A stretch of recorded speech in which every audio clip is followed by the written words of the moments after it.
wa ala alihi wa sahbihi wa mawalah wa la hawla wa la quwata illa billahi wa ba'du.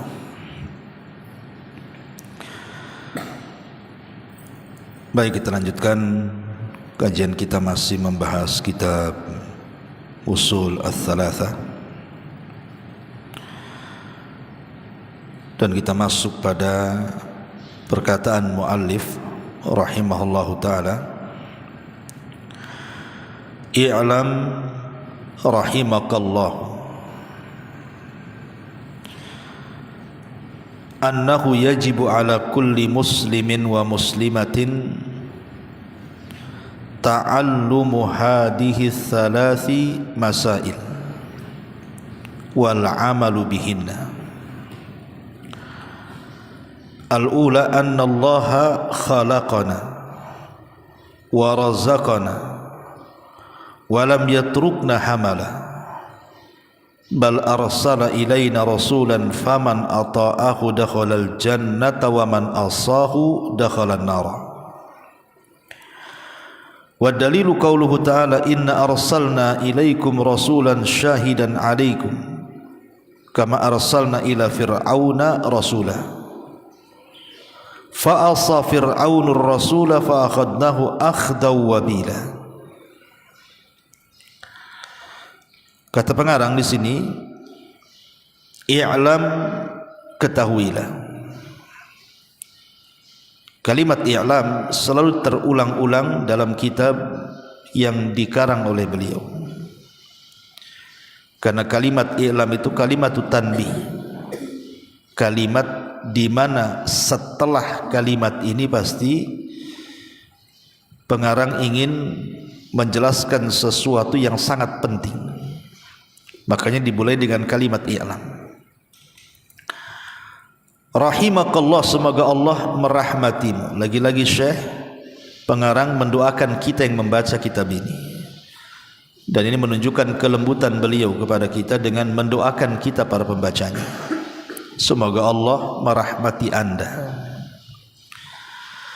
Annahu yajibu ala kulli muslimin wa muslimatin, wajib atas setiap muslim laki-laki dan muslim perempuan, ta'allumu hadihi thalathi masaila, mempelajari 3 masalah-masalah, wal amalu bihinna, dan disuruh untuk mengamalkannya. Apa 3 masalah yang seorang muslim wajib untuk mempelajarinya dan mengamalkan dengan 3 masalah ini? Yang pertama, kata beliau, annallaha khalaqana, sesungguhnya Allah lah yang telah menciptakan kita, wa razaqana, dan telah memberikan rizki kepada kita, walam yatrukna hamala, bahkan Allah tidak meninggalkan kita sia-sia, bal arsala ilaina rasulah, bahkan Allah mengutus kepada kita seorang rasul, faman ata'ahu, siapapun yang mentaatinya, dakhalal jannata, maka dipastikan masuk surga, wa man asahu, barang siapa yang bermaksiat kepadanya, dakhalan nara, dipastikan masuk neraka. Wa dalilu qauluhu ta'ala, dan dalilnya firman Allah azza wa jal, inna arsalna ilaikum rasulah, sesungguhnya kami utus kepada kalian seorang rasul, syahidan alaikum, yang akan menjadi saksi bagi kalian, kama arsalna ila fir'auna rasulah, sebagaimana kami utus kepada Fir'aun ini seorang rasul, Musa alaihi salam. Fa'asa fir'aunur rasulah, tapi Fir'aun pun membangkang atau bermaksiat kepada Musa atau Rasul.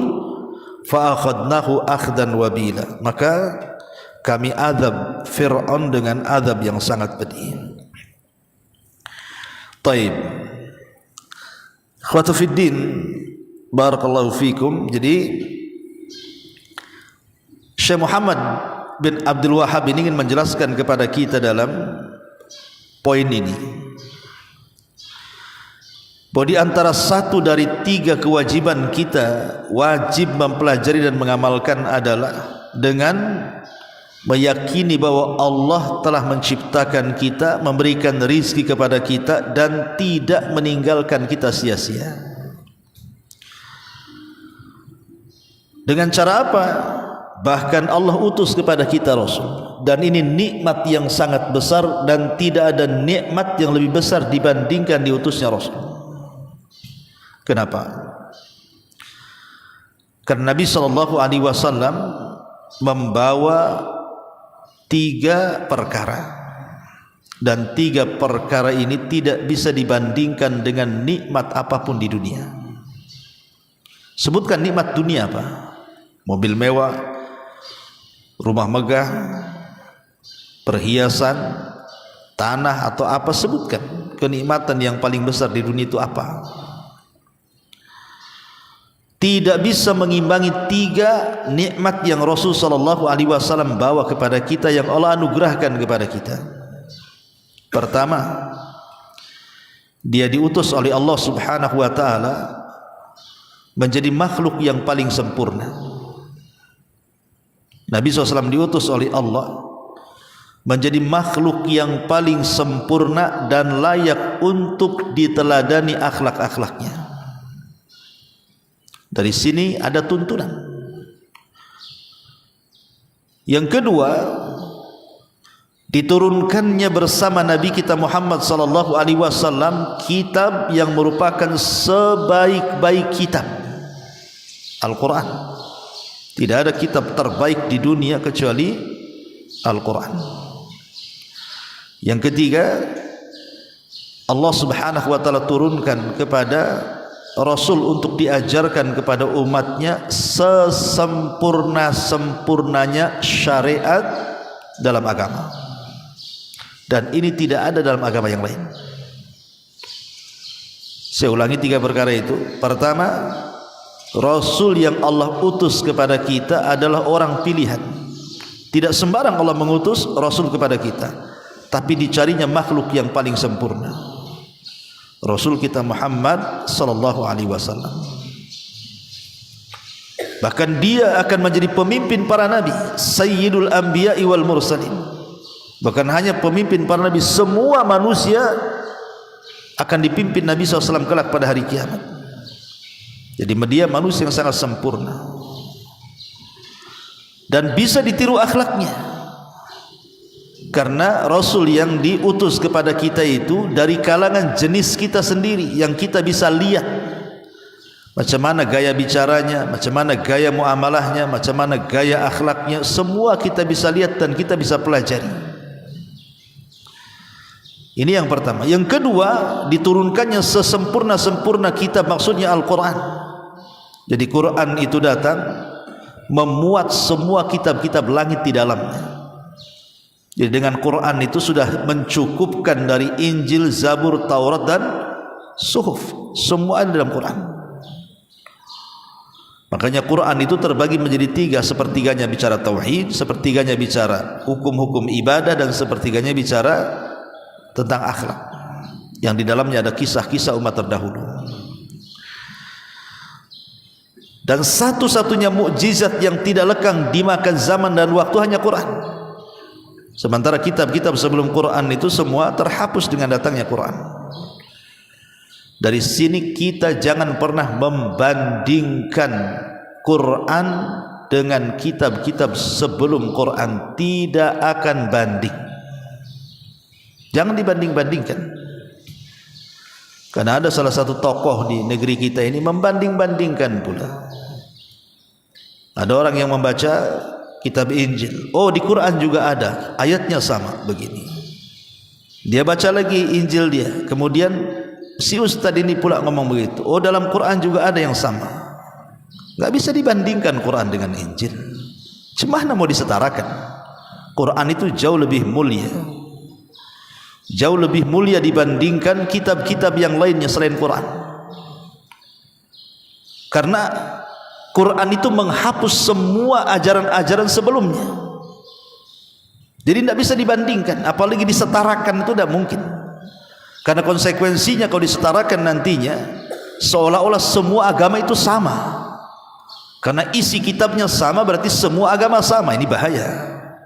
Kalau sudah mengatakan semua agama sama, ini masuk kepada ajaran liberal. Dan kita katakan tidak sama. Agama yang mengatakan Isa anak Tuhan dengan agama yang mengatakan Isa itu nabi, beda, barat timur, mungkin ketemu langit dengan sumur, ya. Jadi Quran itu adalah kitab yang tidak ada bandingannya. Kemudian yang ketiga, Allah berikan kepada kita sesempurna-sempurna syariat yang tidak ada dalam agama yang lainnya. Ketika Salmanul Farisi radhiyallahu anhu ditanya oleh orang Yahudi di zaman itu, "Ya Salman, saya mendengar nabimu, maksudnya sahibmu, Nabi kita Muhammad SAW itu, yu'allimu kulla syai'in hatta al-khira'ah, mengajarkan segala sesuatunya sampai kepada urusan jamban. Apa betul itu, hai Salman?"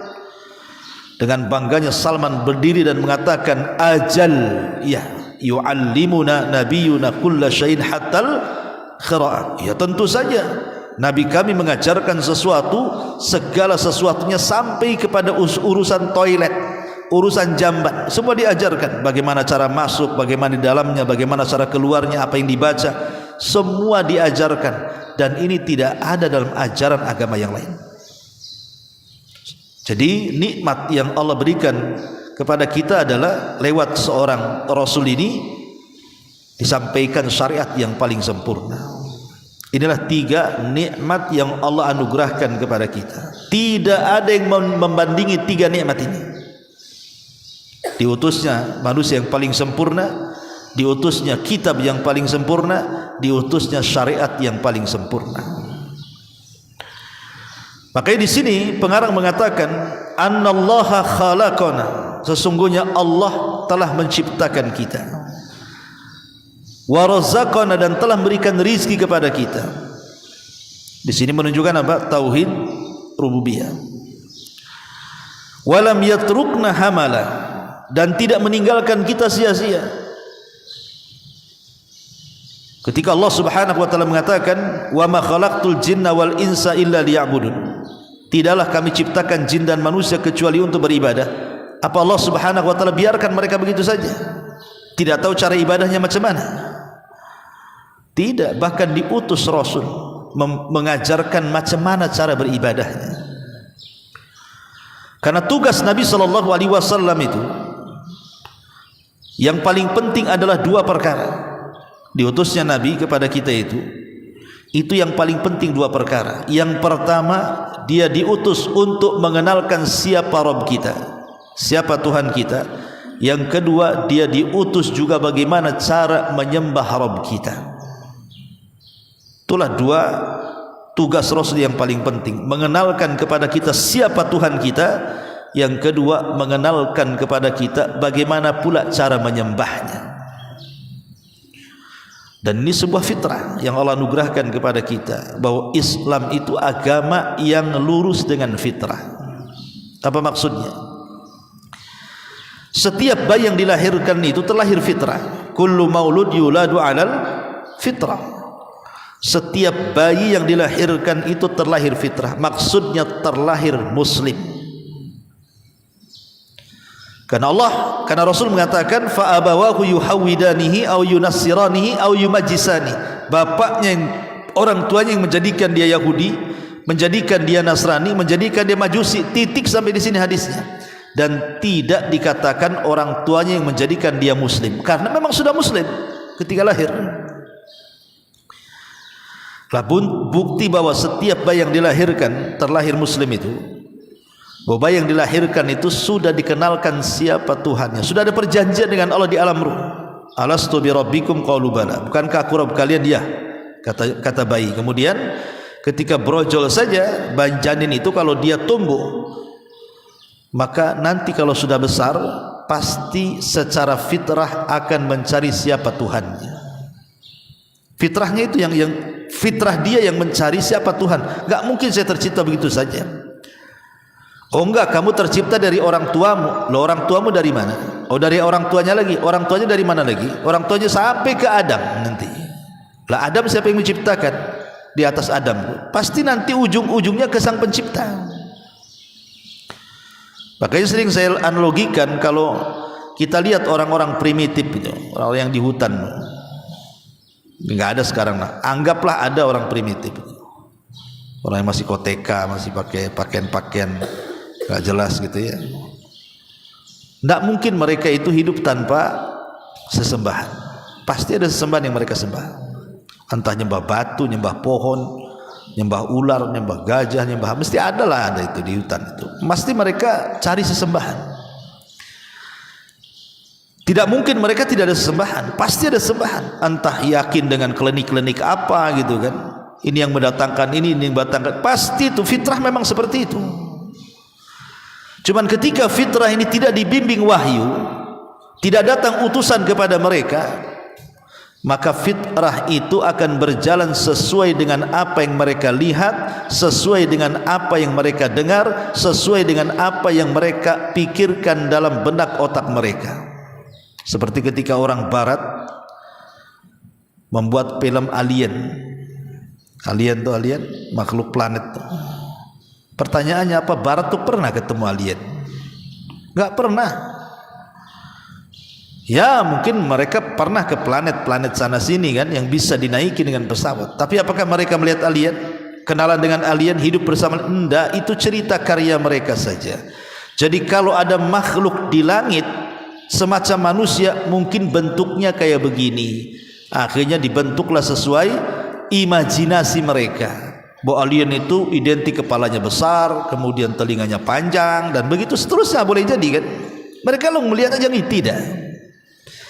Itulah orang yang tidak pernah mendapatkan pengetahuan menggambarkan sesuatu, pasti akan ikut imajinasi. Lah orang-orang primitif dalam hutan itu, maka kalau seandainya fitrah bahwa tidak ada atau mustahil di alam semesta tidak ada pencipta, tidak ada pemberi rizki dan begitu seterusnya, pasti ada fitrah itu. Cuman ketika tidak membimbing, akhirnya menjadikan Tuhan sesembahannya itu sesuai dengan yang mereka imajinasikan. Oh jangan-jangan Tuhan saya batu, akhirnya nyembah batu. Oh jangan-jangan Tuhan saya pohon, akhirnya disembah pohon. Oh jangan-jangan Tuhan saya akar, akhirnya nyembah akar. Oh enggak, Tuhan itu ular sendok, jadilah ular sendok Tuhan. Oh enggak, Tuhan saya sapi, jadilah Tuhan dia sapi. Kan begitu. Imajinasi kan macam-macam lah bayangan-bayangan orang itu. Tapi Islam kan alhamdulillah, kita tidak hidup di zaman primitif. Islam utus Rasul kepada kita, bahwa kita tidak boleh menetapkan Tuhan dengan imajinasi kita, tapi harus menetapkan Tuhan dengan orang yang kenal Tuhan. Siapa orang yang kenal Tuhan? Utusannya. Karena Allah menghabarkan siapa dirinya kepada utusannya, dan utusannya menghabarkan kepada umatnya untuk mengenalkan Tuhan sebagaimana ia diperkenalkan Tuhan. Maka Rasul menjelaskan siapa Tuhan kita dengan turunnya Quran, dan dia perkuat dengan sabda-sabdanya, walaupun keduanya sama-sama wahyu dari Allah Azza wa Jalla. Baru setelah dikenalkan siapa Tuhan kita, dikenalkan pula bagaimana cara menyembahnya, sehingga kita tidak salah sembah. Karena orang kalau tidak dibimbing cara menyembahnya, akhirnya macam-macam cara menyembahnya. Oh Tuhan itu suka buah-buahan, beli buah-buahan ke pasar, taruh di piring, letakkan jadi sesajen. Saya sudah nyembah Tuhan katanya. Karena Tuhan suka jeruk, saya kasih jeruk ya. Yang lain mengatakan tidak, Tuhan itu bukan begitu cara menyembahnya. Ambil lidi, bakar, itulah cara menyembahnya. Yang lain mengatakan enggak gitu cara menyembahnya. Akhirnya macam-macam cara menyembahnya. Kenapa? Karena tidak ada bimbingan wahyu. Pertama sudah salah menetapkan siapa Tuhannya, yang kedua salah pula cara menyembahnya. Itulah kalau tidak dibimbing wahyu. Tapi dengan diutusnya Rasul kepada kita, alhamdulillah umat Islam ini kenal siapa Tuhannya dan bagaimana cara penyembahnya. Makanya bal arsala ilaina rasulan, bahkan Allah utus kepada kita Rasul. Apa konsekuensinya? Faman ata'ahu dakhalal jannah. Siapapun yang mentaati Rasul tersebut dipastikan masuk surga. Wa man asahu dakhalan nar, dan siapa yang bermaksiat kepada Rasul tersebut dipastikan masuk neraka. Dalam sebuah hadis yang sahih Nabi mengatakan, kullu ummati yadkhulunal jannah, setiap umatku dipastikan masuk surga, illa man aba, kecuali orang yang enggan masuk surga. Sahabat mengatakan, wa man ya'ba ya Rasulullah, siapa yang enggan masuk surga itu hai Rasul? Maka Rasul mengatakan, man ata'ani dakhalal jannah, siapa yang taat kepada aku dipastikan dia masuk surga.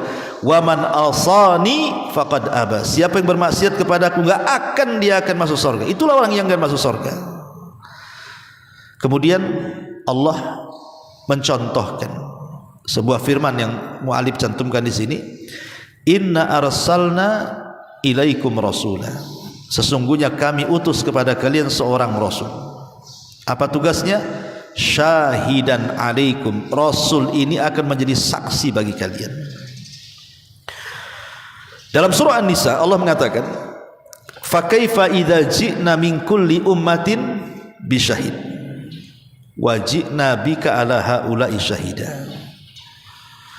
Bagaimana kalau seandainya kami datangkan pada tiap-tiap umat sebelum Islam, didatangkan saksi dari umat Islam. Jadi nanti pada hari kiamat Nuh dan umatnya akan dipanggil. Kemudian Allah mengatakan, ya Nuh, sudahkah kau sampaikan risalahku kepada umatmu? Kata Nuh, sudah ya Rabb. Kemudian Allah mengatakan kepada umatnya, benar apa yang dikatakan Nuh, bahwa Nuh sudah menyampaikan risalah kepada kalian. Umatnya mengatakan, kadzaba Nuh ya Rabb, Nuh berdusta wahai Rabb, dia tidak pernah menyampaikan risalahmu kepada kami. Maka Allah mengatakan, ya Nuh, lihat umatmu mengingkari bahwa engkau menyampaikan risalah kepada mereka.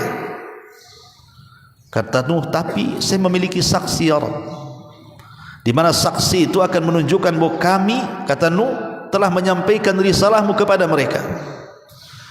Kemudian Allah mengatakan, bagaimana engkau mendatangkan saksi?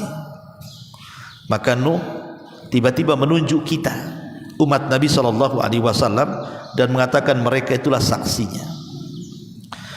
Akhirnya Allah Subhanahu wa taala berfirman kepada umat Rasul dan mengatakan, betul kalian ingin jadi saksi atas kesaksian Nuh bahwa dia sudah menyampaikan risalahku kepada umatnya.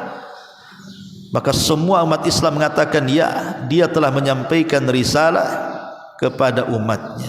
Allah mengatakan, bagaimana kalian bisa mengatakan seperti itu? Bukankah kalian tidak hidup di zaman Nabi Nuh? Namanya saksi terus melihat. Lah kalian tidak hidup di zaman Nabi Nuh, kenapa kemudian membenarkan Nuh menyampaikan risalahnya? Maka umat Rasul akan mengatakan, yang mengatakan Nuh menyampaikan risalah itu bukan kami, tapi engkau ya Rabb. Kemudian dibaca surah Nuh, bagaimana Nuh sudah menyampaikan risalah atas kabar dari Allah. Maka Allah mengatakan kepada Nuh, shadaqta ya Nuh, engkau benar. Ini kedudukan kita menjadi saksi kepada umat sebelum kita. Tapi ingat, Rasul akan menjadi saksi bagi kita. Kita menjadi saksi kepada umat sebelum kita, Rasul akan menjadi saksi bagi kita. Fa kaifa idza ji'na min kulli ummatin bisyahid, bagaimana kalau kami datangkan tiap-tiap umat itu, engkau akan jadi saksi mereka. Tapi ingat, wajibna bika ala haula'i syahida, tapi engkau wahai Muhammad akan menjadi saksi bagi umatmu. Sebagaimana di sini Allah mengatakan, inna arsalna ilaikum rasulan syahidan alaikum, sungguhnya kami utus Rasul kepada kalian dan dia akan menjadi saksi bagi kalian. Kapan?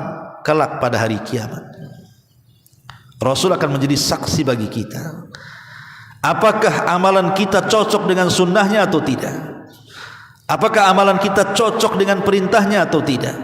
Apakah amalan kita cocok dengan hidayahnya atau tidak? Apakah amalan kita cocok dengan petunjuknya atau tidak? Karena nanti ada manusia-manusia diusir dari telaga. Kemudian Rasul mengatakan, ummati ummati ya Rabb, kenapa kau usir umatku? Biarkan mereka minum dari telagaku. Tapi Allah katakan, ya Muhammad, innaka la tadri ma ahdatsu ba'daka innahum ghayyaru wa baddalu. Muhammad, kau tidak tahu apa yang terjadi dengan umat sepeninggalmu. Mereka sudah merubah-rubah petunjukmu, mereka sudah merubah-rubah sunnahmu. Biarkan mereka terusir.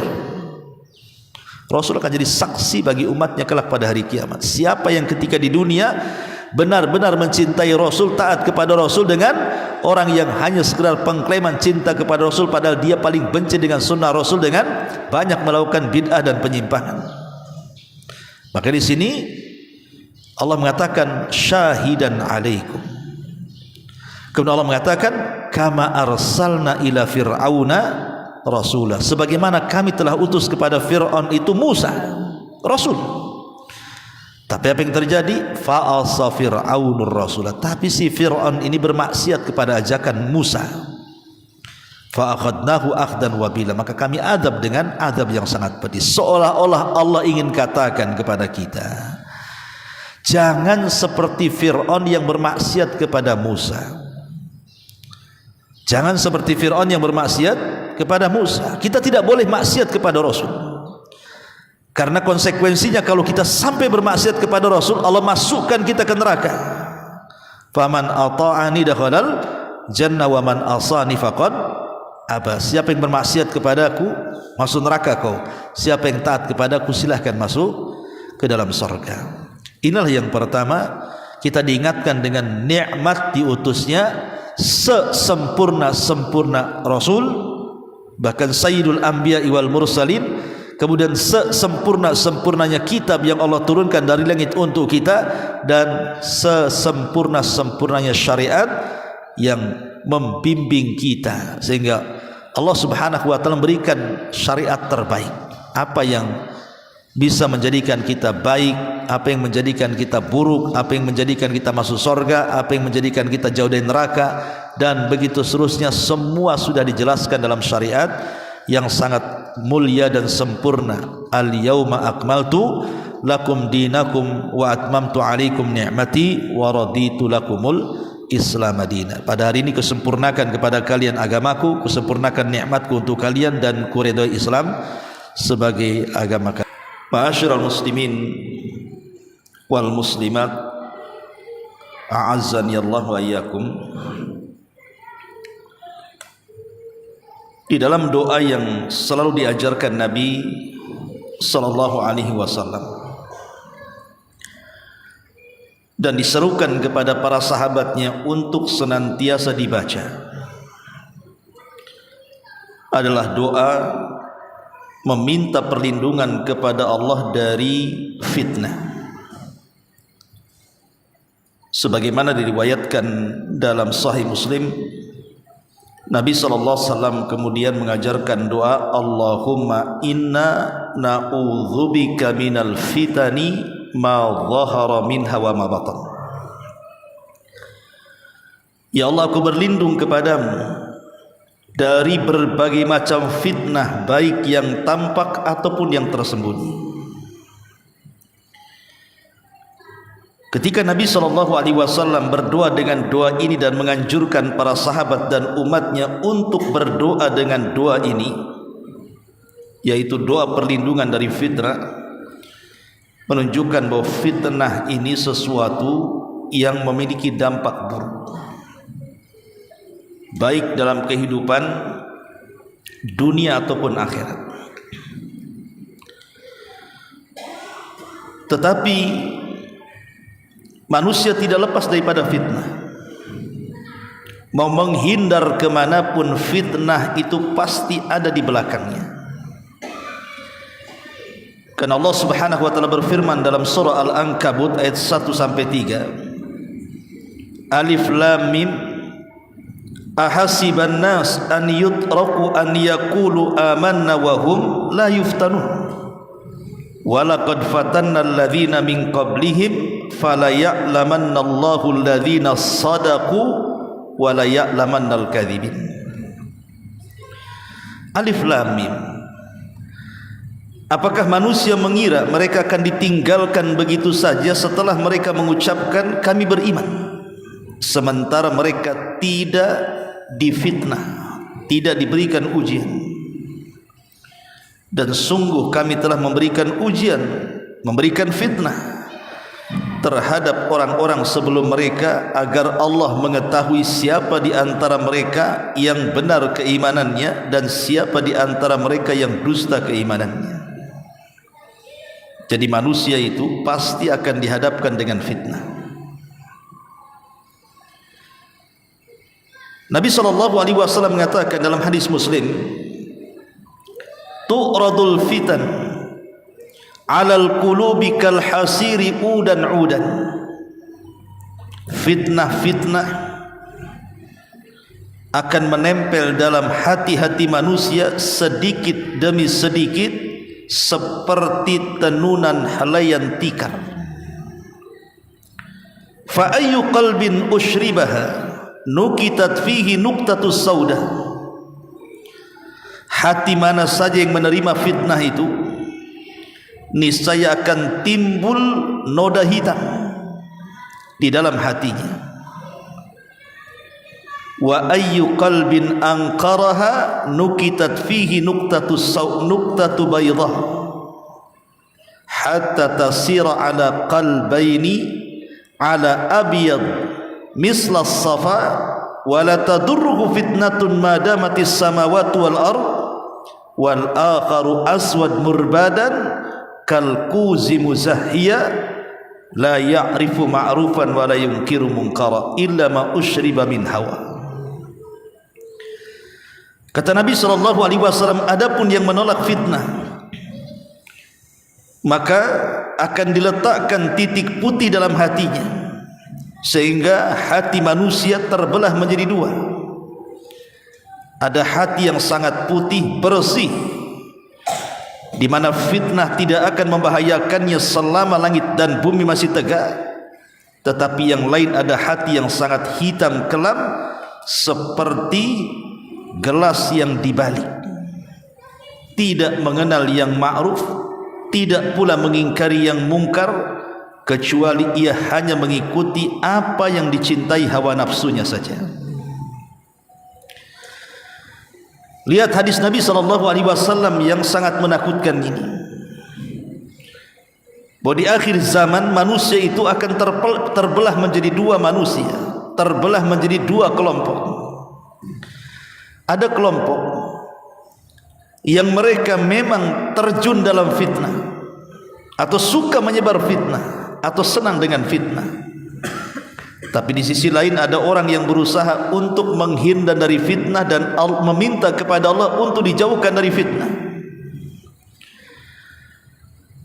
Lah orang-orang yang terkena fitnah di akhir zaman, Nabi SAW mempermisalkan seperti kuz muzahiyah. Atau sering saya contohkan, kalau ini gelas, kita tahu bahwa gelas ini lubangnya di atas, jadi kita bisa memasukkan air dari atas. Tapi kalau gelas dibalik seperti ini, tidak ada lubang di balik gelas itu, memasukkan sesuatu tidak akan masuk. Itulah hati-hati yang terkena fitnah.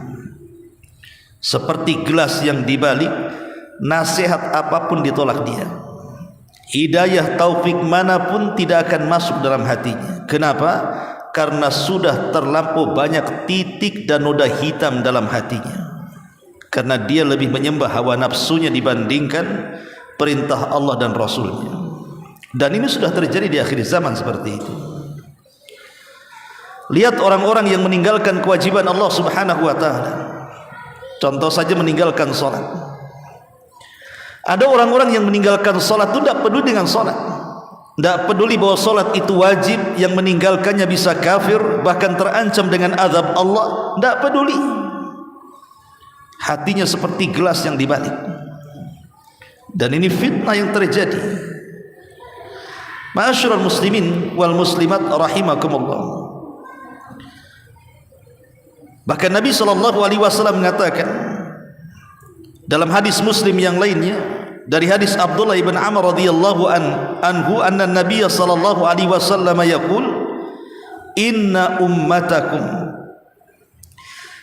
ummatakum hadhihi ju'ila afiyatuha fi awwaliha wa yusibu akhiraha bala'un wa umurun tunkirunaha wa taji'u fitanun yurakkiku ba'duha ba'da wa taji'ul fitnatu fayaqulul mu'min hadhihi mahlakati thumma tankashifu thumma taji'ul fitnatu fayaqul hadhihi faman ahabba an yuzahziha 'anil nar wa yudkhilal jannah falyatihi maniyatuhu wa huwa yu'minu billahi wal yaumil akhir wal ya'ti ilan nas alladhi yuhibbu an yu'ta ilaihi. Kata Nabi SAW, umatku yang sempurna dan yang selamat adalah angkatan yang pertama-tama. Siapa mereka? Para sahabat, ya. Kemudian sesudah itu akan ditimpa berbagai macam cobaan berupa hal-hal yang tidak disenangi. Artinya setelah generasi terbaik para sahabat ini, maka akan banyak hal-hal yang tidak disukai, artinya akan tersebar fitnah.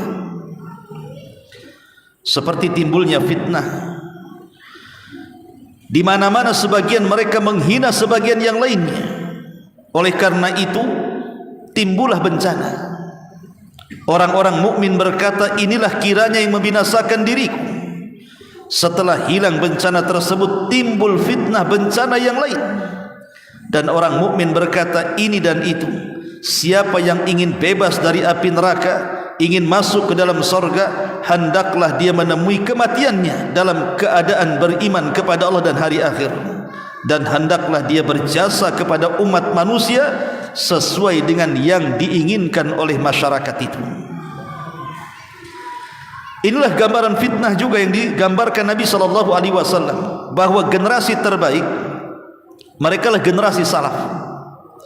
Dan generasi salaf itu hanya terbatas pada 3 generasi saja. Pertama, generasi para sahabat.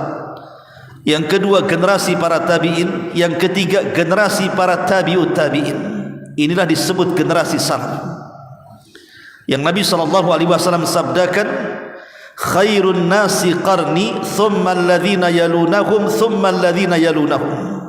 Sebaik-baik generasi adalah generasi aku dan sahabatku, kemudian setelahnya para tabi'in, kemudian setelahnya para tabi'ut tabi'in. Mereka lah sebaik-baik generasi. Sehingga orang-orang yang mengaku mengikuti salaf, artinya mengikuti 3 generasi ini. Jadi kalau orang-orang mengaku dirinya bermanhaj salaf, berarti mengikuti manhajnya 3 generasi ini. Generasi sahabat, tabi'in dan tabi'ut tabi'in. Sebab setelah generasi ini akan muncul berbagai macam fitnah. Salah satunya menghina satu dengan yang lainnya. Sehingga seorang mukmin ketika dihadirkan fitnah tersebut, dia akan mengatakan, inilah hari kebinasaanku. Dan begitu seterusnya. Makanya Rasul mengatakan di akhir hadis, maka siapa yang ingin terbebas dari api neraka dan dimasukkan ke dalam sorga, maka hendaklah dia menemui kematiannya dalam keadaan beriman kepada Allah dan hari akhir. Dan hendaklah dia berbuat baik dan menyebarkan kebaikan di tengah-tengah manusia. Sebab kalau sudah fitnah terjadi, orang-orang yang beriman itu akan sesak dada. Pasti fitrah mereka itu akan menolaknya. Sama seperti Nabi SAW. Sebelum diangkat menjadi Nabi dan Rasul, dia melihat kondisi orang-orang kafir Quraisy itu yang menyesakkan dada. Semakin hari semakin buruk akhlaknya. Makanya Nabi SAW selalu tahanut mencari tempat-tempat untuk tafakur. Akhirnya tafakur di Gua Hira, kemudian mendapatkan wahyu di situ. Maka orang-orang yang baik ketika melihat fitnah itu sesak dadanya. Ma'asyiral muslimin yang dimuliakan Allah Subhanahu wa taala, lah di antara contoh-contoh fitnah itu Nabi SAW mengatakan, badiru bil a'mali fitanan. Bersegeralah kalian beramal saleh sebelum muncul berbagai macam fitnah. Kaqita'il lailil mudlim, seperti potongan malam. Yusbihu rajulu mu'minan wa yumsi kafiran. Ada orang di pagi hari dia masih beriman, tetapi di sore hari dia sudah kafir. Wa yumsi mu'minan wa yusbihu kafira. Sore hari dia beriman, pagi pula dia kafir. Kenapa demikian? Ya bi'u dinahu bi aradin minad dunya. Karena dia memperjualbelikan agamanya dengan harga yang murah dari barang-barang dunia. Betapa banyak hari ini yang disibukkan dengan perkara dunia, akhirnya mereka melupakan agama. Tidak pernah hadir di majelis ilmu, tidak pernah hadir di solat-solat jamaah, tidak pernah beribadah kepada Allah Subhanahu wa taala, dunia itu menjadi tujuan utama manusia. Dan itu kebanyakan manusia kan seperti itu. Sampai ada orang-orang yang kemudian rela mendahulukan jual belinya dibandingkan kewajiban dia kepada Allah Subhanahu wa taala. Mereka tidak sadar terkadang mereka kafir tanpa disadari. Banyak orang-orang yang murtad, entah masalah ekonomi, entah masalah pernikahan, entah masalah yang lainnya, keyakinan, kesesatan dan begitu seterusnya, akhirnya murtad tanpa sadar. Kemudian Nabi SAW juga mengatakan dalam hadis yang disepakati Bukhari Muslim, kata Rasul, yataqarabuz zaman, zaman itu akan berputar dengan cepat. Kalau dulu satu hari itu rasanya lama sekali, sekarang satu hari itu rasanya pendek sekali. Tahu-tahu zuhur, asar, maghrib, isya, subuh, pagi lagi, zuhur lagi ketemu. Jadi dulu itu waktu itu sangat berkah. Saya contohkan bagaimana Imam Nawawi rahimahullahu taala dalam usia 40 tahun kurang lebih dia meninggal dunia. Yang mengarang kitab Arba'in Nawawi, Riyadhus Shalihin, Syarah Sahih Muslim, itulah Imam Nawawi. Tapi lihat bagaimana dia mampu mengarang karya yang tidak mungkin dilakukan oleh orang hari ini dengan usia yang seusia Imam Nawawi. Kenapa? Boleh jadi satu hari di zaman Imam Nawawi itu lama sehingga dia bisa mencatat. Tapi di zaman sekarang waktunya cepat. Itulah tanda-tanda akhir zaman namanya yataqarabuz zaman. Zaman itu semakin berdekatan. Kemudian juga yataqarabuz zaman wa yaqbidul ilmu, atau wa yuqbadul ilmu, dan ilmu akan dicabut. Bagaimana dicabutnya ilmu? Dengan diwafatkannya para ulama. Dan wafatnya para ulama adalah musibah yang tidak bisa tergantikan.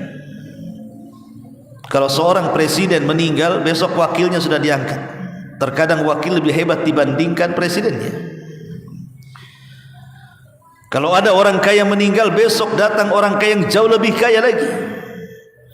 Dalam urusan dunia, manusia bisa mewakilkan yang lainnya, tapi dalam urusan keulamaan, jarang sekali kalau ada seorang ulama meninggal, ada penggantinya yang lebih alim daripada sebelumnya.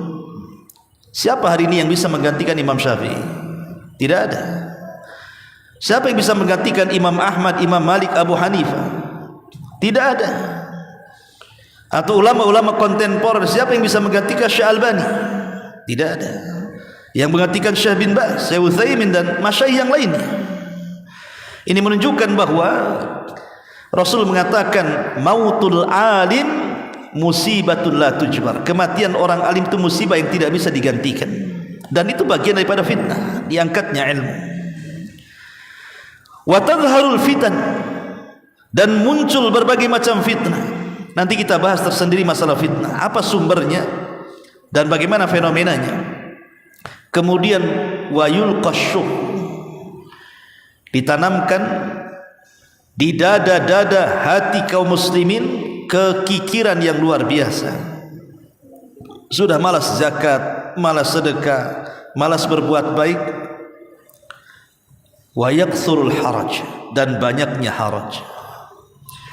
Qalu ya Rasulullah, wa mal haraj? Rasul, apa itu haraj? Kata para sahabat. Maka Rasul mengatakan al haraj al qatlu, pembunuhan demi pembunuhan. Hari ini kita lihat nyawa itu tidak berharga lagi kan? Betapa banyak orang-orang yang dibunuh dengan cara sadis hari ini. Anak sekolah diperkosa kemudian dibunuh, dibuang bangkainya. Anak-anak bayi yang tidak bersalah hasil dari perzinahan karena malu dibuang, disolokan, dikardus di tong sampah dan begitu seterusnya. Bahkan ada anak yang kurang ajar dengan orang tuanya, meminta sesuatu tidak dikasih, kemudian dibantai. Ada seorang suami cemburu, padahal istrinya sudah diceraikan, ketika menikah lagi dibantai pula suami yang barunya. Setiap hari kita disuguhkan dengan pembunuhan demi pembunuhan. Perang antar geng motor, perang antara ahli waris, macam-macam di dunia ini. Yang kita tidak pernah terpikir dulu, sekarang terbayang luar biasa karena ada di hadapan mata. Setiap hari itu pembunuhan itu terjadi. Kadang-kadang pembunuhan itu masalahnya masalah sepele. Orang ditagih hutangnya, yang berhutang pula bunuh yang ngasih hutang. Terbalik. Nah ini terjadi, ini namanya haraj namanya. Belum lagi perang saudara satu dengan yang lainnya. Dan itu bagian daripada fitnah yang berlaku di akhir zaman. Kemudian Nabi SAW juga mengatakan, Bada'al Islamu ghariba wa sayaudu ghariba kama bada'a fatuba lil ghuraba. Islam ini dulu kemunculannya sangat diasingkan manusia, sampai orang-orang Quraisy itu aneh dengan dakwah Rasul dan mengatakan aja'alal alihata ilaha wahid inna hadza la syai'un ujab. Hei Muhammad, agama apa yang kau bawa? Kenapa engkau mengharuskan kami membuang Tuhan yang banyak dan menetapkan Tuhan yang satu? Aneh agamamu ini. Dianggap aneh dakwah tauhid di zaman Nabi SAW, dan keanehan ini akan muncul di akhir zaman. Wa sayaudu ghariba, akan kembali keanehan ini. Ketika hari ini kita mengingkari kesyirikan, kebid'ahan, kesesatan yang nampak di hadapan mata, ada saja yang membela. Contoh hari ini kan menyebar tuh video-video khurafat-khurafat yang diceritakan oleh oknum para habaib. Saya katakan oknum karena tidak semua. Ada yang mengatakan bahwa ada seorang habib yang merupakan wali Allah dikubur di sini. Kemudian sebelahnya ada orang fasik dikubur di sebelah habib. Kemudian malaikat mungkar nanya sama orang fasik ini berisik. Akhirnya ruhnya si habib ini masuk ke kuburan sebelahnya, ngusir malaikat mungkar dan nakir, jangan berisik dekatku katanya. Dia mengatakan apa? Lihat orang fasik dapat syafaat karena dikubur di sebelah habib katanya. Khurafat ikhwan. Ini khurafat yang seperti masa malaikat mungkar dan nakir diusir, gimana ceritanya? Ya. Ada seorang wanita juga, katanya di Yaman, dia setiap malam bisa berjumpa dengan Nabi SAW dalam kamarnya, berkhalwat dengan Nabi. Nabi yang melarang. Apa kata Rasulullah? Tidak boleh seorang laki-laki dengan perempuan berdua-duaan kecuali ada mahramnya. Dia bisa mengundang Nabi ke kamarnya berdua-duaan. Jadi apabila kita ini punya hajat, mau menikahkan mungkin anak atau mungkin mau hajat apa, nanti tanya kepada wanita yang katanya aulia Allah dari kalangan apa namanya istri habahib itu, wanita-wanita keturunan Nabi, kata dia bercerita. Jadi nanti dia mengatakan tunggu saya akan tentukan harinya. Dia masuk ke kamar, dia panggil Nabi. Nabi datang entah dari mana masuk ke kamarnya, yaqadatan, dengan jelas dia mengatakan yaqadah. Arti yaqadah itu artinya betul-betul jasadnya ada di situ. Kemudian bertanya Nabi, ini ada orang mau tanya besok anaknya mau kawin, hari apa kira-kira yang bagus? Khurafat dari mana kayak gini coba? Bahkan ada seorang wali Allah katanya di Yaman, dia bisa menghentikan matahari. Dikomplain oleh orang-orang yang lain yang puasa dan mengatakan, wahai wali, kenapa kau tahan matahari? Kami dah lapar katanya. Biarkan dia tenggelam biar cepat maghrib katanya. Gimana nih cerita ini? Tidak ada sejarah yang bisa menghentikan matahari kecuali satu. Siapa? Yusha ibn Nun, seorang nabi. Iya memang ada kisahnya sahih. Ketika Yusha ibn Nun membuka kota Palestina, kemudian terjadi perang hebat, sementara besok sudah masuk hari Sabtu. Sementara bagi orang-orang Yahudi hari Sabtu itu hari sakral, tidak boleh perang. Kalau tidak diselesaikan perang hari Jumat tidak menang, maka besok akan mengalami kekalahan karena hari Sabtu orang Yahudi tidak boleh perang. Maka Yusha ibn Nun mengatakan kepada matahari, wahai matahari, engkau diperintah Allah, aku juga diperintah Allah. Tolong jangan tenggelam dulu sampai ku kalahkan musuh. Akhirnya dikalahkan. Itu mukjizatnya Yusha ibn Nun, seorang nabi. Bisa pula kemudian dibuat khurafat, ada wali menghentikan matahari, tidak boleh tenggelam dulu. Kasihan orang yang puasa kelamaan katanya. Khurafat ikhwan. Bahkan ada seorang habaib cerita, dia punya jubah besar.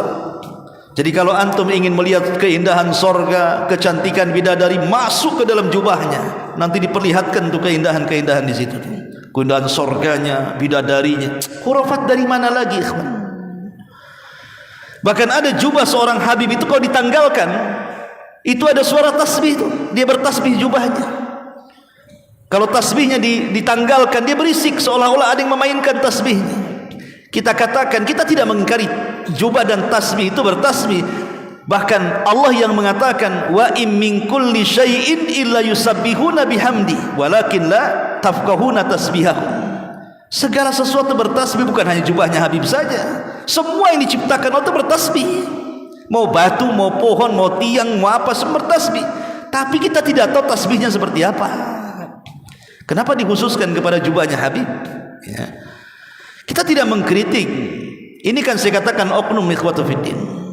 Kalau mereka mengaku turunan Nabi, silahkan saja, tapi jangan buat khurafat. Bisa menghentikan ombak yang tinggi katanya. Persis kayak Muhammad Gufron jadinya. Bisa bicara dengan Nabi Sulaiman, bisa bicara dengan semut, bisa bicara dengan Nabi Adam. Bahkan Nabi Hud bisa diundang di kuburannya. Ini khurafat ikhwan. Ini fitnah sebenarnya. Bahkan sampai ke taraf syirik. Ada seorang Habib bercerita itu, kalau kita sedang genting dalam kondisi membutuhkan hajat dan pertolongan, ada 3 Habib, tinggal panggil saja namanya katanya. Nanti kesulitan antum hilang. Subhanallah. Nabi datang memberantas kesyirikan. Ini orang yang konon mengaku turunan Nabi, yang harusnya ikut memberantas kesyirikan sebagaimana kakek buyut mereka, malah menciptakan pula kesyirikan. Lala yang seperti ini ikhwatu fiddin muliakan Allah azza wa jalla, ini keasingan Islam. Ini kalau kita bantah seperti ini, mereka enggak terima. Dan mereka mengatakan itu kan karamah. Kita tidak mengingkari karamah. Memang karamah itu ada keanehan-keanehan yang dimiliki para nabi seperti irhasat dan mukjizat. Ada yang keanehan diberikan kepada para wali disebut karamah atau maunah.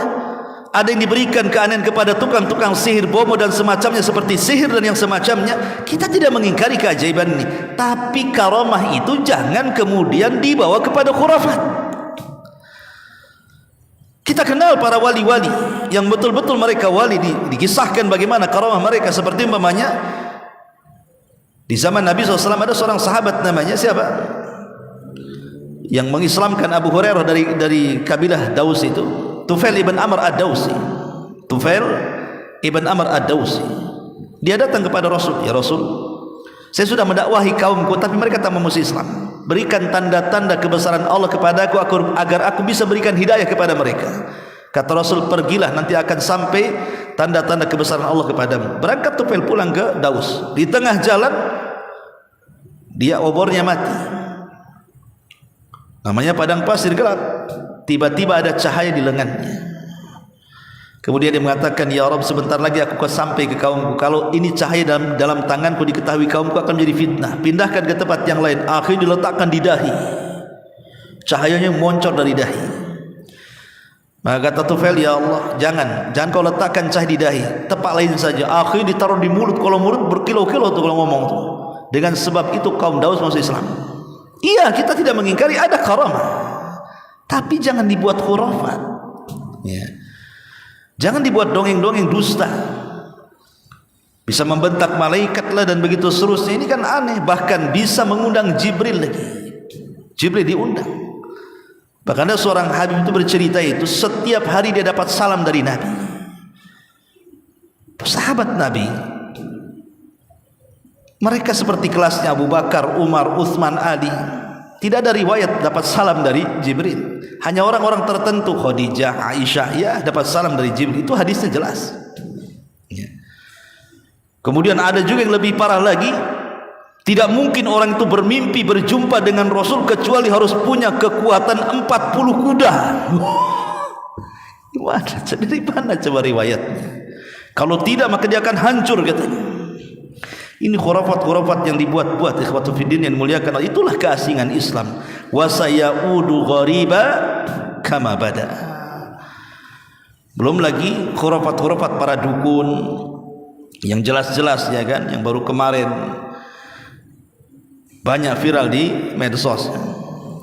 Ma'asyiral muslimin yang dimuliakan Allah azza wa jalla. Tapi kalau kita bisa simpulkan secara global, fitnah-fitnah yang terjadi di akhir zaman itu sebenarnya sumbernya cuma 2. Kenapa terjadi fitnah ini? Penyimpangan akidah, penyimpangan akhlak, penyimpangan-penyimpangan yang lainnya, itu sumbernya cuma 2. Pertama syubhat, dan yang kedua syahwat. Adapun syubhat diciptakan oleh iblis dan juga syaitan. Adapun syahwat diciptakan oleh hawa nafsu yang ada pada dada setiap manusia. Sering saya contohkan apa bedanya syubhat dengan syahwat. Nabi Adam dengan iblis. Nabi Adam dikeluarkan dari sorga itu karena syahwat, tetapi iblis dikeluarkan dari sorga itu karena syubhat. Apa syahwatnya Adam? Makan. Makan itu bagian daripada syahwat. Makan buah larangan. Keinginan untuk makan itu syahwat. Disebabkan makan keluar Adam. Tapi iblis diusir dari sorga karena apa? Syubhat. Dia merasa ketika disuruh sujud tak mau dia. Dia merasa lebih baik dibandingkan Adam. Padahal ini perintah Allah. Harusnya perintah Allah. Jangan tanya kenapa sujud. Sujud sajalah kalau sudah perintah Allah. Tapi iblis membangkang karena ada syubhat di kepalanya. Enak saja aku sujud kepada si Adam. Aku kan lebih baik diciptakan dari api dan dari tanah. Mau, tidak mau katanya. Akhirnya tak sujud dia. Itulah perbedaan syubhat dengan syahwat. Maka dari sinilah iblis selalu memberikan syubhat dengan bentuk was-was kepada Bani Adam. Tetapi hawa nafsu yang ada pada setiap anak Adam itulah yang melahirkan syahwat. Ma'asyiral muslimin yang dimuliakan Allah Subhanahu wa taala, umumnya syahwat itu timbul dari dua perkara. Syahwat ini banyak, tapi kebanyakan syahwat ini memunculkan dua perkara. Pertama, hubbul mal, cinta kepada harta, cinta kepada dunia. Yang kedua, hubbun nisa, cinta kepada wanita. Jadi syahwat ini berkisar dua ini saja kebanyakan yang terjerat dalam syahwat itu. Imma dia terlampau sibuk dengan dunia, melupakan akhirat, atau mungkin sibuk dengan perempuan, akhirnya dia pun melupakan akhiratnya. Makanya lihat bagaimana Nabi SAW itu untuk membentengi syahwat perempuan, Rasul melarang tidak boleh berdua-duaan dengan wanita kecuali ada mahramnya. Rasul melarang tidak boleh berdandan ala jahiliyah. Bahkan Quran sendiri mengatakan wala tabarrujna tabarrujal jahiliyatil ula. Kemudian juga Rasul melarang tidak boleh wanita itu untuk menaikkan suaranya. Bahkan Rasul mengatakan suara wanita itu aurat. Macam-macam hadis tentang hukum-hukum seputar wanita, karena mereka yang menimbulkan syahwat. Ataupun harta, Rasul melarang tidak boleh mencuri, tidak boleh mengambil hak, tidak boleh mengambil sejengkal tanah, dan begitu seterusnya, karena itu yang menimbulkan kerusakan. Dan syahwat itu umumnya menghancurkan akhlak. Adapun syubhat itu menghancurkan agama.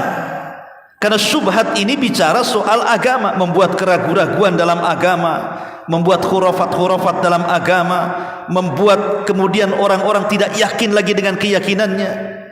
Seperti baru-baru sering saya singgung, ada seorang ustaz mau menyamakan Al-Quran dengan Injil. Injil mengatakan Isa itu anak Tuhan, mau disamakan pula yang semakna ada juga di Quran. Tidak ada Quran yang mengatakan Isa anak Tuhan, kecuali dalam bentuk celaan. Kalau dalam bentuk penetapan tidak ada, karena Islam meyakini Isa itu Nabi, bukan anak Tuhan.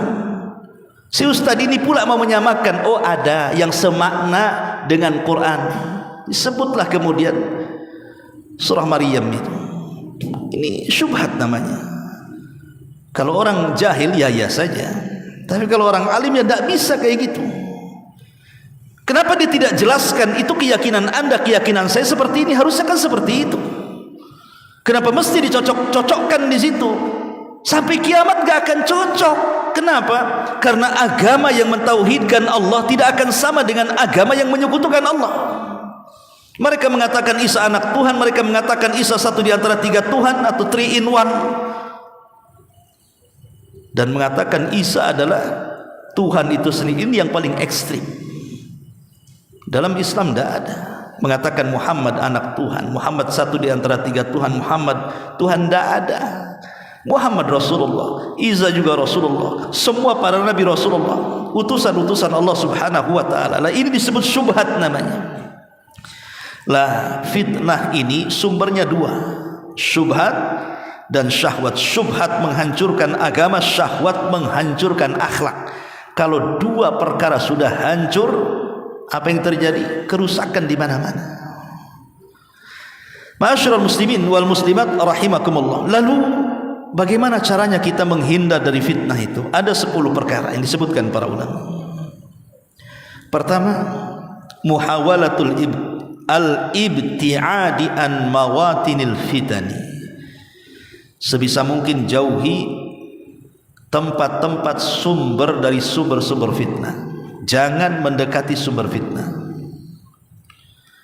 Pamannya ada orang sesat sedang berceramah, jangan hadir di situ. Nanti terkena syubhat kita di situ.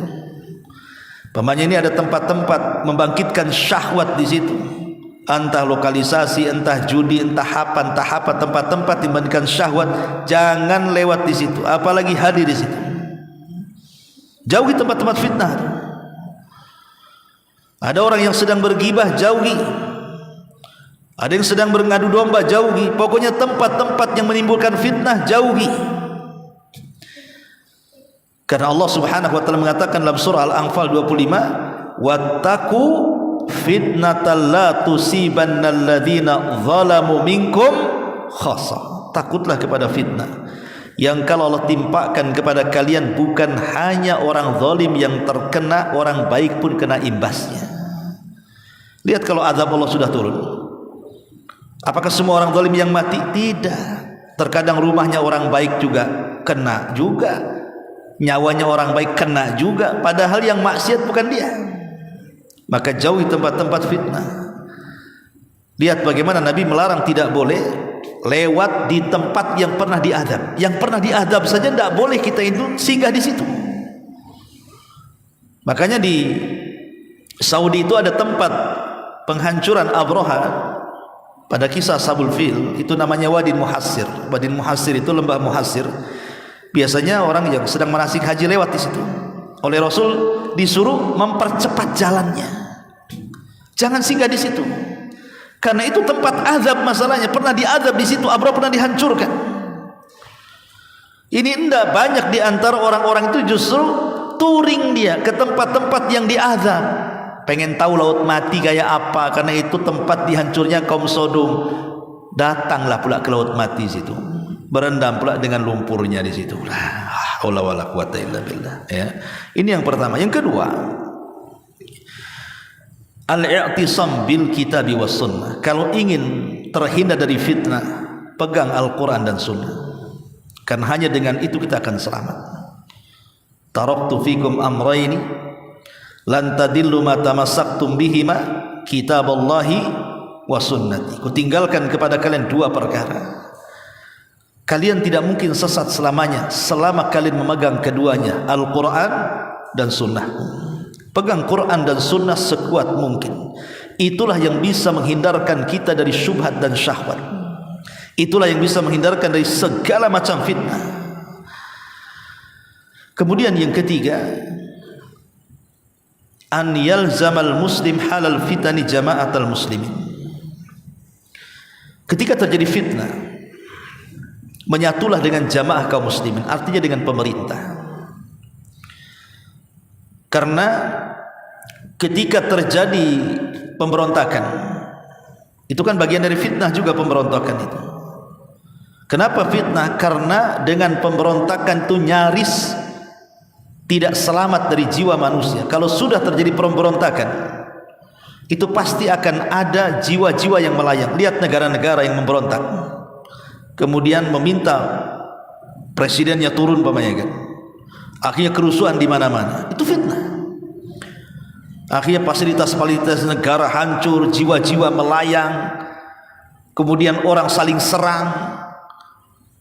Tidak bisa ikhwan, karena begini logikanya. Jangankan cerita pemberontakan, demonstrasi saja. Pamannya saya ini ketua demo, ketua korlap. Ketika damai-damai saja saya bisa orasi. Bahkan boleh juga mungkin saya bisa himbau, ini demo damai, jangan buat kerusuhan. Ya masih dengar. Ketika hari sudah malam terjadi kerusuhan, apa mungkin ketua korlap jangan bakar sana? Nggak bisa. Siapa yang bisa menghentikan kalau sudah pecah kerusuhan itu? Nggak bisa. Ini baru demo. Gimana pula pemberontakan? Ya. Maka ini bagian dari fitnah, nyawa melayang. Memang mungkin satu sisi itu penguasa zalim harus diturunkan, tapi sisi lain ada madarat yang jauh lebih besar dibandingkan manfaatnya. Lihat Imam Ahmad, kurang apa masanya Imam Ahmad di Baghdad itu, di masa kekhalifahan Mu'tasim, kemudian Mutawakkil sampai Al-Wathiq itu. Sampai ketika Khalifah Mu'tasim, Imam Ahmad kan dipenjara, dicambuk habis-habisan. Datang muridnya mengatakan, ya Imam, sebaiknya kau nyerah saja, katakan Al-Quran makhluk, kau akan keluar. Lihat tuh orang-orang tuh di luar tuh sudah memegang pena dan buku, siap menulis bahwa engkau mengatakan Quran makhluk, kau akan bebas. Tapi Imam mengatakan tidak. Apakah harus menyesatkan semua orang sebanyak itu? Kemudian muridnya mengompori Imam, kalau begitu kita berontak ya Imam, murid engkau ribuan di Baghdad ini, kita bisa gulingkan pemerintah Mu'tasim. Apa kata Imam Ahmad? La ad-dima ud-dima, jangan, ini tempat darah namanya. Kalau sudah pemberontakan pasti akan darah menyecer di situ. Imam Ahmad melarang. Bahkan dia mengatakan, lau kana li da'watun mustajab la da'autul Mu'tasim. Kalau aku punya doa yang diijabah Allah, kudoakan Khalifah Mu'tasim dengan kebaikan itu. Maka dalam tempat-tempat fitnah ini, merapatlah kepada jamaah kaum muslimin, artinya kepada pemerintah. Kemudian yang keempat, ya, as-sabr, bersabar ketika menghadapi fitnah. Nabi SAW mengatakan, inna min waraikum ayyama sabri lil mutamassiki fihinna yawma idzin bima antum alaihi ajru 50 minkum. Qalu ya Nabi Allah, awa minhum? Qala bal minkum. Rawahu Tabrani wa sahahahu Albani fi silsilati sahihah. Kata Rasul, kelak akan datang zamannya di mana kalian akan menghadapi hari-hari kesabaran, di mana orang-orang yang memegang sunnah Nabi SAW pada hari itu seperti memegang bara api. Tetapi siapa yang memegang sunnah, maka dia akan dapat pahala sebanyak 50 para sahabat. Sahabat bertanya, apakah seperti kami? Ya, seperti kalian. Dan kita lihat sabda Nabi SAW ini sudah menjadi sebuah kenyataan. Islam sudah mulai diasingkan, sunnah sudah mulai tidak diacuhkan, bahkan orang yang menghidupkannya diolok-olokkan, dan begitu seterusnya. Makin berat. Bahkan baru sunnah kecil dilakukan saja, mungkin baru antum yang baru hijrah mengangkat kain di atas mata kaki, wah sudah heboh. Ada wanita bercadar di desa, oh sudah diusir. Ini ajaran apa ini? Itu baru segi penampilan, belum lagi meluruskan pemahaman dan keyakinan. Berapa banyak kemudian masjid-masjid di demo, pengajian-pengajian dibubarkan, dan itu terjadi. Bukan isapan jempol, memang itu terjadi. Pengajian di mana-mana dibubarkan, padahal mereka sedang mengajak manusia ke jalan Allah, kepada sunnah Rasulullah. Di sisi lain gereja pula dijaga, di sisi lain pula umat-umat di luar Islam datang dihormati. Padahal sesama kaum muslimin harusnya lebih hormat. Okelah kalau memang ada perbedaan, tapi selama rukun Islamnya sama, rukun imannya sama, apa masalahnya? Sementara orang kafir yang sudah jelas-jelas tidak rukun Islamnya sama dengan kita, rukun imannya berbeda dengan kita, kenapa lebih dimuliakan? Dengan alasan toleransi, harusnya itu diberikan kepada kaum muslimin. Ma'asyiral muslimin yang dimuliakan Allah Subhanahu wa taala, maka ini sudah terjadi hari-hari kesabaran ini. Ya. Ma'asyiral muslimin, kemudian yang kelima, ar-ruju' ilal ulama'i rabbaniyin as-sadiqin ahlu al-basirati wan nazar fi maqasidis syariati wa ma'alatil umuri. Di zaman fitnah itu antum harus mendekat kepada para ulama, kepada tokoh-tokoh agama yang rabbani, betul-betul mengajarkan ajaran Rabb Allah Subhanahu wa taala, yang menyampaikan sunnah Nabi SAW, merapat kepada mereka. Karena Allah yang mengatakan dalam surah An-Nisa 83, wa idza ja'ahum amrun minal amni awil khaufi ada'u bih walau radduhu ila ar-rasul wa ila ulil amri minhum la alimahu alladhina yastanbituna minhum walaula fadlullahi alaikum wa rahmatuhu lattaba'tumus syaitana illa qalila. Apabila datang kepada mereka satu berita tentang keamanan ataupun kemenangan, ataupun ketakutan, ataupun kekalahan, mereka menyebarluaskannya. Padahal seandainya mereka menyerahkan kepada Rasul dan ulil amri pemegang kekuasaan di antara mereka, itulah orang-orang yang ingin mengetahui kebenaran akan dapat mengetahui secara resmi dari mereka, Rasul ataupun ulil amri, tentang beritanya. Sekiranya bukan karena karunia dan rahmat Allah kepadamu, tentulah engkau mengikuti setan kecuali sebagian kecil dari mereka. Begini di masyarakat kita ini, kadang-kadang ada berita langsung heboh. Jadi ada satu berita itu langsung heboh, seperti dulu umpamanya ketika Covid, ya, ketika kemunculan bintang Suraya, maka akan menghilangkan Covid.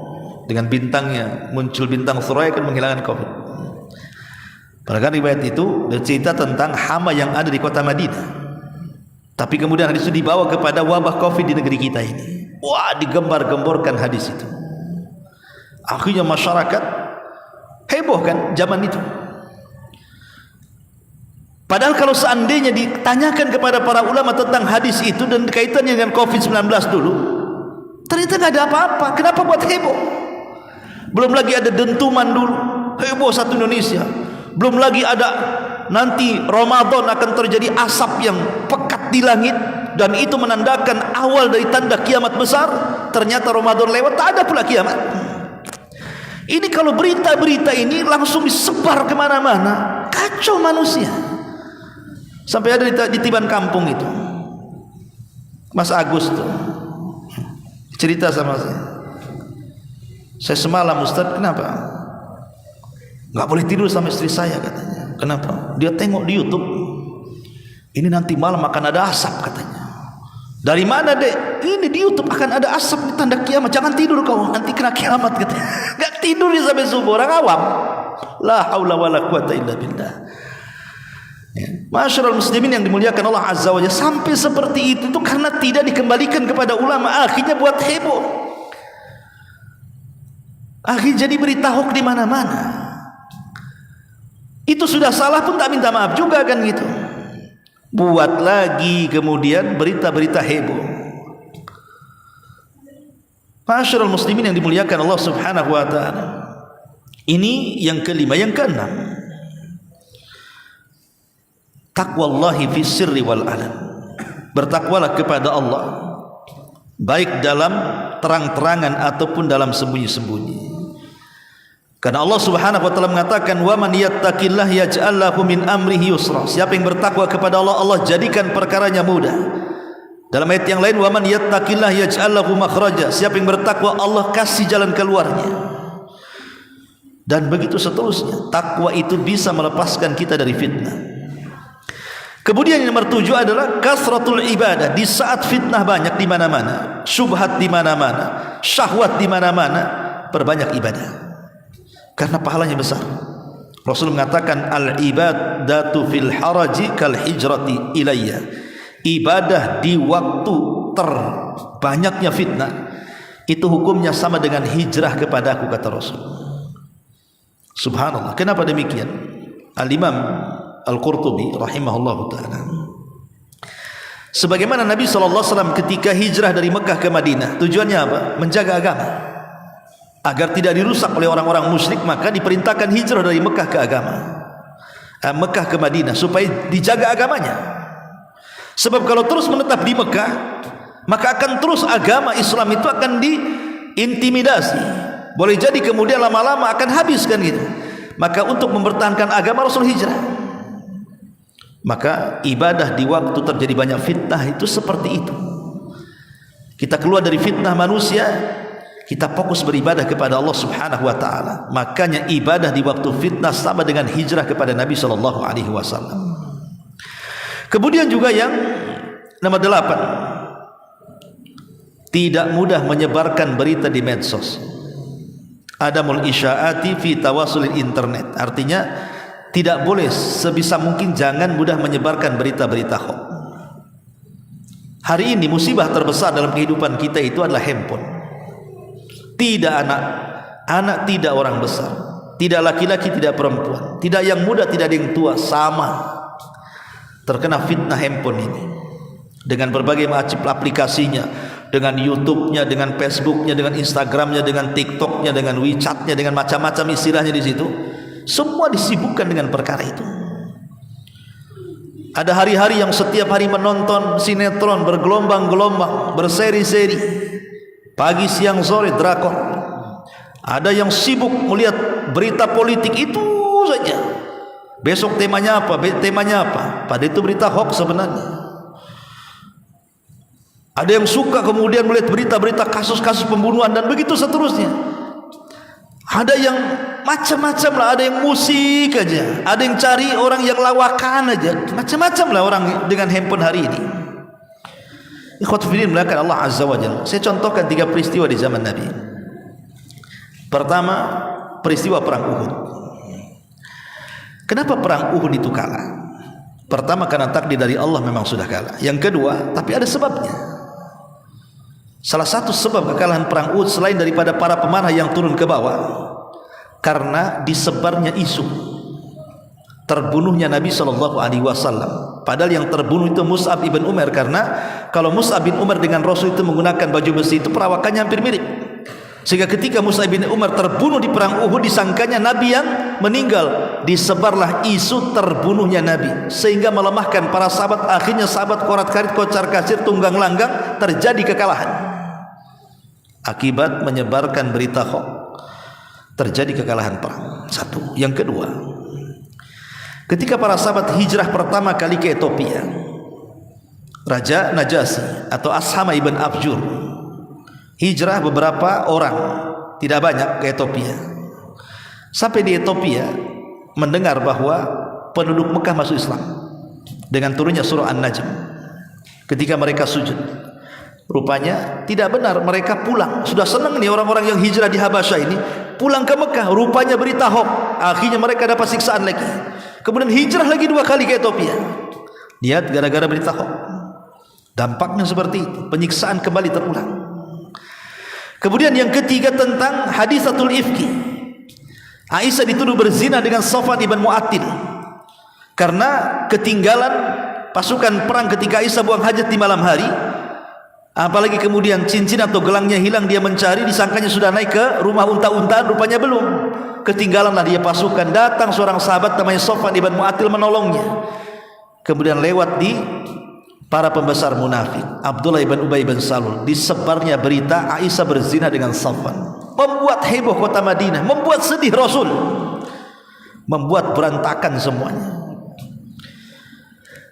Lah ini sebuah pelajaran bagi kita. Jangan mudah copy paste, jangan mudah nge-share, jangan mudah menonton. Apalagi narasumber-narasumber itu mereka dari orang-orang kafir. Narasumber itu tidak pernah sholat, tidak tahu amanah, hanya umpamanya lawan politik atau apa kan gitu. Karena kita lihat bahwa orang-orang yang menjadi tim sukses, maka dia berusaha untuk memenangkan kandidatnya dan akan menghina lawannya. Terkadang menghina lawan itu membuat berita-berita hoax, terkadang mencari-cari aib-aib dia kemudian disebar supaya menghilangkan karakternya. Banyak kan cara-cara yang tidak baik itu sebenarnya. Apa dibolehkan dalam agama? Tidak dibolehkan. Celakanya kita pula hari-hari menonton dan tidak diimbangi dengan belajar agama. 99% nonton itu, 1% pula baca zikir itu. Ini kan masalah kalau sudah seperti ini. Nah ini fitnah ya. Ini yang nomor 8. Yang nomor 9, nasrul khairi bainan nas, sebarkan kebaikan di tengah-tengah manusia. Sebagaimana tadi hadis Rasul mengatakan, faman ahabba an yuzahziha 'anil nar wa yudkhilal jannah falta'tihi maniyatuhu wa huwa yu'minu billahi wal yawmil akhir wal ya'ti ilan nas alladhi yuhibbu an yu'ta ilaihi. Barang siapa yang mencintai dijauhkan dari neraka dan dimasukkan ke dalam surga, maka berangan-anganlah kematiannya dalam keadaan dia beriman kepada Allah dan hari akhir, dan datanglah dia kepada manusia sesuai dengan yang manusia cintai. Artinya sebar kebaikan di tengah-tengah mereka. Di tengah fitnah itu sebarkan kebaikan. Ketika manusia mengeser berita-berita hoax, antum sebarkan agama di situ. Ketika manusia main TikTok dengan aurat-auratnya, dengan joget-jogetnya, dengan nyanyian-nyanyiannya, antum sebarkan hadis Nabi di tengah-tengah mereka. Ketika manusia menyebarkan syahwat, antum sebarkan agama. Masalahnya subscribe-nya gak naik-naik Ustaz. Itu orang mancing bisa 1 juta subscribe-nya Ustaz. Jangan, yang nilai itu bukan subscriber. Yang nilai pahala itu bukan mereka, Allah Subhanahu wa ta'ala. Mau 1, mau 2, mau 3 penonton tidak masalah. Itu jadi amal jariah kita setelah kematian kita. Dan ketika beramal itu jangan terlampau mengharap ucapan syukran jazakallah khairan atau doa orang-orang yang kita berbuat baik kepadanya. Aisyah radhiyallahu anha itu kalau dia sedekah, dia tidak mau mendengar ucapan syukran dari orang yang disedekahinya itu. Jadi kalau sedekah kasih langsung tutup pintu. Itu Aisyah radhiyallahu anha. Dia tidak mau mempengaruhi hatinya. Kalau sekarang ditunggu tuh, berterima kasih enggak dia? Awas kalau enggak katanya. Kemarin 1 juta saya kasih 10.000 dia kalau enggak mendoakan saya. Anda bersedekah karena apa kan begitu? Aisyah radhiyallahu tidak mau dia mendengar kalimat syukran jazakillah khairan itu. Sedekah tutup pintu. Itulah hati-hati orang-orang mulia kan, betul-betul ikhlas karena Allah Subhanahu wa ta'ala. Makanya kenapa orang ria itu bukan hanya tersiksa di akhirat, di dunia saja sudah tersiksa. Ketika pujian manusia kepadanya pendek dan tidak panjang, disitulah terjadi penyesalan. Kenapa kalau pujiannya pendek saya harus nyumbang banyak-banyak katanya. Sikit aja lah, sebagaimana pujiannya sikitnya saya kasih sikit katanya. Itulah tersiksanya orang ria ya kawan. Ma'asyiral muslimin yang dimuliakan Allah Azza wa Jalla. Kemudian yang terakhir, tahsilul mal al halal wa tajannub al jasha. Carilah harta yang baik, harta yang halal. Karena sumber fitnah itu salah satunya harta. Nabi SAW mengatakan, innallaha thayyibun la yaqbalu illa thayyiban. Wa innallaha amaral mu'minina bima amara bihil mursalin. Faqala Allah azza wa jalla, ya ayyuhar rusul kulu min thayyibati wa'malu salihan. Wa qala Allah azza wa jalla, ya ayyuhalladzina amanu kulu min thayyibati ma razaqnakum. Thumma dzakara ar-rajula ath'asha aghbar yamuddu yadayhi ila as-sama faqala ya rabbi wa mat'amuhu haramun wa malbasuhu haramun wa mat'amuhu haramun wa mashrabuhu haramun wa malbasuhu haramun wa ghudiya bil haram fa anna yustajabu lah. Dalam hadis Muslim dari Abu Hurairah radhiyallahu anhu, Rasul mengatakan, Allah itu maha baik, tidak menerima kecuali yang baik-baik. Dan Allah telah memerintahkan orang-orang yang beriman persis seperti perintah kepada para rasul. Allah berfirman, wahai Rasul, makanlah dari yang baik-baik, beramallah dengan amal soleh. Dan Allah juga berfirman, wahai para orang-orang yang beriman, makanlah dari yang baik-baik yang kami rizkikan kepada kalian. Kemudian Rasul menceritakan seorang laki-laki yang datang dari safar. Rambutnya penuh dengan debu, kemudian acak-acakan pakaiannya, kemudian dengan lusuhnya dia menengadahkan tangan ke langit dan mengatakan, ya Rabb, ya Rabb. Tapi Rasul mengatakan, macam mana doanya akan dikabulkan? Padahal makanannya, minumannya, pakaiannya dan daging yang ada pada badannya semua hasilnya dari yang haram. Ulama mengatakan ada 2 faedah dari hadis ini yang sangat bagus. Pertama, bahwa faedah makan dari makan yang halal itu adalah mustajab doa. Kalau doa kita ingin dikabulkan, maka makanlah dari yang halal. Rasul mengatakan kepada Sa'ad bin Abi Waqqas, ya Sa'ad, atib mat'amaka takun mustajabatan lidoa. Wahai Sa'ad, makan dari yang baik-baik, engkau akan menjadi manusia yang paling mustajab doanya. Subhanallah. Rasul tidak katakan kepada Sa'ad, Sa'ad, baik akan aku doakan, engkau akan menjadi orang yang paling mustajab doa. Karena kan Sa'ad yang meminta kepada Rasul, Rasul, doakan agar aku menjadi orang yang paling mustajab doa. Apa jawaban Rasul? Makan dari makanan yang baik. Rasul tidak mengatakan, oke, kalau begitu saya akan doakan, mudah-mudahan kau dijabah doa. Kenapa? Rasul tidak mau mengkhususkan kepada Sa'ad saja. Bahwa siapapun bisa menjadi mustajab doa, syaratnya makan dari yang baik. Itu yang pertama. Yang kedua, kalau kita punya keturunan, nanti ini yang muda-muda yang nanti akan menikah dan punya anak, yang sudah orang tua, ya pastilah sudah punya keturunan, pasti menginginkan keturunannya itu menjadi orang sukses, pasti itu. Kalau baik, kalau bisa anak saya lebih hebat daripada bapaknya, kalau bisa anak saya menjadi anak yang bermanfaat dunia dan akhiratnya, menjadi manfaat bagi bangsa, negara dan republik dan begitu seterusnya, ingin jadi ini jadi itu cita-cita orang tua kepada anak. Tapi tahu enggak rahasia cita-cita anak itu menjadi sukses sesuai keinginan orang tuanya? Itu terletak pada orang tua ngasih makan sama anaknya.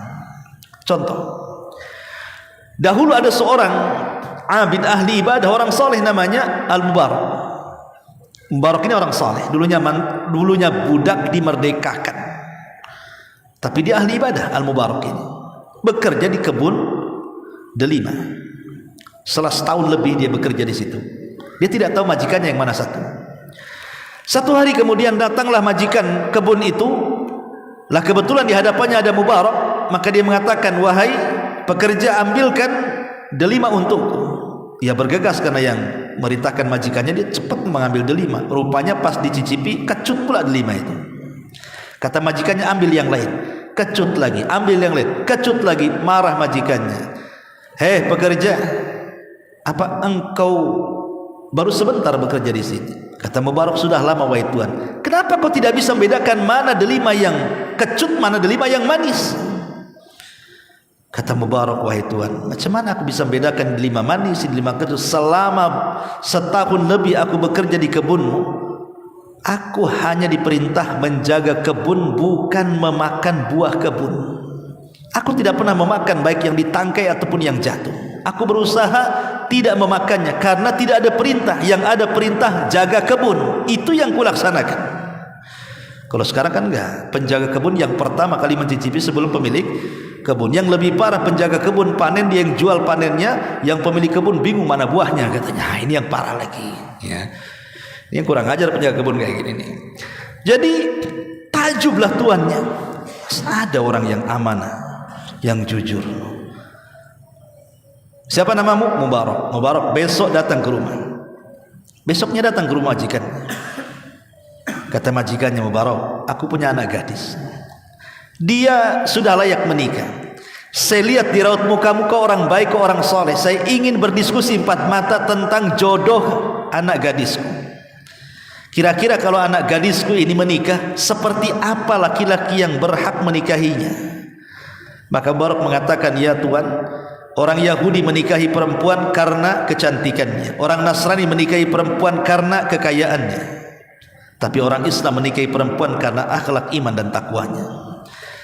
Kata tuannya, oh gitu, dan saya tidak melihat akhlak, iman, takwa kecuali ada pada dirimu. Kawin kau dengan anakku, katanya. Masya Allah, mewarisi kebun delima. Nikah nih Mubarak dengan anak pemilik kebun delima ini. Dari pernikahannya lahir orang besar. Siapa yang tidak kenal Abdullah ibn Mubarak? Ulama dunia. Itu ulama dunia yang kelak akan menjadi orang kaya di Irak. Bukan hanya Allah anugerahkan kekayaan yang banyak, tapi ilmu yang mendunia, yang dicatat dalam kitab-kitab ulama, fatwa-fatwanya Abdullah ibn Mubarak itu. Anak siapa Abdullah Mubarak? Anaknya si Mubarak, yang ketika dia bekerja di kebun delima, dia meninggalkan yang syubhat apalagi yang haram. Dari sini kata para ulama faedahnya, lihat, kalau ingin mencetak anak besar, maka berilah mereka makanan-makanan halal. Al-Imam Al-Juwaini, atau dikenal Al-Imam Al-Haramaini, guru daripada Imam Ghazali, itu kalau debat tidak pernah kalah. Tapi sekali-kali kepleset-pleset lidahnya itu. Jadi dia bercerita kenapa dengan kehebatan debatnya Imam Juwaini itu, terkadang di tengah-tengah bicara kadang-kadang kepleset. Sabkul lisan bahasa kitanya ya. Kemudian bercerita dulu waktu ayahku bernazar sebelum aku lahir, dia pengen mencetak dari perut ibuku seorang bayi yang kelak menjadi ulama besar. Dan dia mensyaratkan kepada ibuku, istrinya, maksudnya istri ayahku, tidak boleh menerima makanan dari siapapun kecuali dia yang mencari dan hasil keringatnya. Kalau ada makanan dari tetangganya diterima, tapi nggak dimakan, nggak boleh dimakan. betul-betul memensortir makanan yang masuk ke tubuh istrinya supaya betul-betul dapat anak dengan anak yang berkah. Akhirnya betul istrinya tidak pernah memakan makanan yang dikasih siapapun. Dia hanya memakan makanan hasil jeripaya suaminya saja yang halal-halal. Satu hari dia hamil, lahirlah aku. Di waktu bayi, aku pernah menangis karena ibuku sibuk.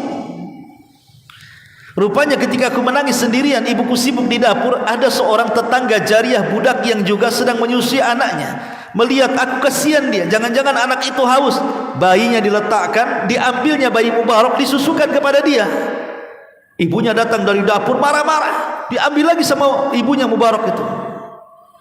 Kata Mubarak, itulah yang membuat pelat lidahku, karena aku pernah memakan satu sedot atau 2 sedot susu dari seorang budak jariah yang tidak tahu apakah dia makan dari makanan yang halal atau yang haram. Dari sini ada pengaruh besar makanan itu maksudnya, ya.